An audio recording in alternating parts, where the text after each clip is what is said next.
জোরে। কোথায় তোমরা? কোথায় লুকিয়ে আছো? বেরিয়ে এসো। আমি কার্তিক, যুদ্ধ করো আমার সঙ্গে। কে? কে রে তুই? কে? নিটুকে একটা বালক, দ্বিপুরাজি ইন্দ্রজিৎ আমাদের হাতে বন্দি। সেখানে তুই এসেছিস আমাদের যুদ্ধে হারাতে। তোমার ঘরে বসি করবো শুধু পড়া খেলা।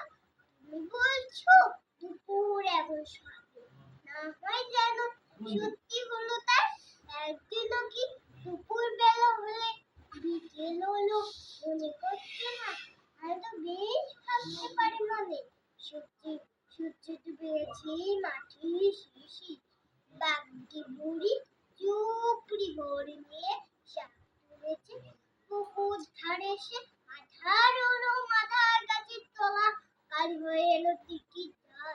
হাঁটি থেকে সবাই এলো এগিয়ে এলো চাষিটা। মণিকন্যা উঠল সাজের তারা, মণিকন্যা সন্ধে হলো যেমন। রাত্রের বেলা তবু যদি হয়